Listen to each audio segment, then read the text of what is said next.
மல்லி சீரியல் நேயர்களுக்கு வணக்கம். சுடர் செஞ்ச காரியத்திற்கு சரியான பதிலடி கொடுத்த விஜய். நடந்தது என்ன, இனி நடக்கப் போவது என்னன்னு தெரிஞ்சதுக்கு முன்னாடி இப்போ தான் சேனலுக்கு நீங்கள் முதல் முறையாக வரீங்கன்னா மறக்காமல் லைக் பண்ணிட்டு சப்ஸ்கிரைப் பண்ணிட்டு வாங்க.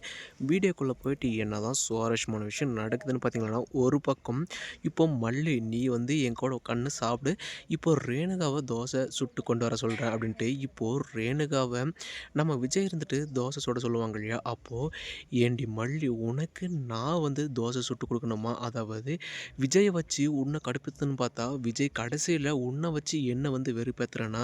இனி பாரு இதை எப்படி கருக விடணுன்ட்டு இப்போது நம்ம மல்லிக்கு கருகின தோசையை இந்த ரேணுகா எடுத்துட்டு கொடுப்பாங்க இல்லையா, அதையும் நம்ம மல்லி எந்த ஒரு பதிலுமே சொல்லாமல் அதை சாப்பிடுவாங்க. திடீர்னு அவங்களுடைய தழைக்கீரம் இல்லையா, அப்போ தான் நம்ம விஜய் இருந்துட்டு பார்த்துட்டு என்னாச்சு ஏதாச்சுன்னு பார்க்கும்போது தான் கருகின தோசையை கொண்டு கொடுத்துருப்பாங்க இந்த போலியான ரேணுகா.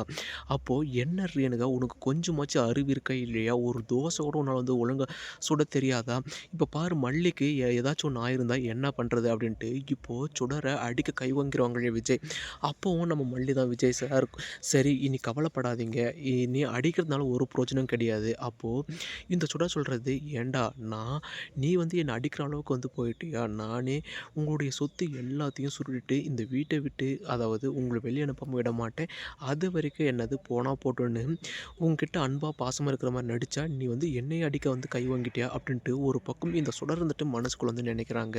மறுபக்கம் அப்போது சுடர் சொல்கிற ஒரே பதில், விஜய் எனக்கு என்ன தெரியும் சொல்லு, நான் சமையல் பக்கமெல்லாம் போயிட்டு ரொம்ப நாள் ஆச்சு, இது இப்படி தான் வருமோன்னு நினச்சிட்டேன் அப்படின்னு பதில் சொல்லுவாங்க இல்லையா. அப்போது நம்ம மல்லி சரியான பாயிண்ட் பிடிக்கிறாங்க.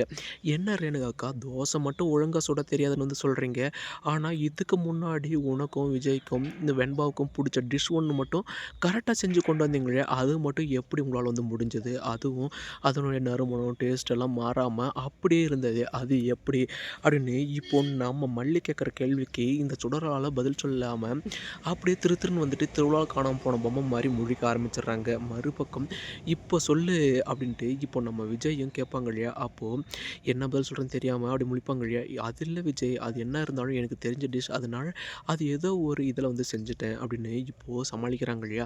சரி ரேணுகா ஒழுங்காக இருந்துக்க வழியை பார்த்துக்கோ, இனிமேலும் இந்த மாதிரி ஏதாச்சும் ஒரு காரணம் பண்ணேன்னா அப்புறம் நடக்கிறதே வேறு அப்படின்ட்டு இப்போ ரொம்ப விஜய் நம்ம ரூடாகவே நடந்துக்கிறாங்க. மறுபக்கம் இப்போது நம்ம மல்லிக்கு அப்படி ஒரு சந்தோஷம். இன்னொரு பக்கம் ரேணுகா இருந்துட்டு, மல்லி நீ விஜயோடைய மனசில் இந்த அளவுக்கு பதிஞ்சிருக்கியா, இது எவ்வளோ நாளைக்குன்னு நானும் பார்க்க தானே போகிறேன், என் கழுத்தில் விஜய் தாலி மட்டும் கட்டுட்டோம், அதுக்கப்புறம் விஜய்க்கும் இருக்குது உனக்கும் இருக்குது ஒரு சரியான பாடம் அப்படின்னு இந்த சுடர் நினைக்கிறாங்க இல்லையா. சுடர் நினைக்கிறது ஒருபோதும் நடக்காது.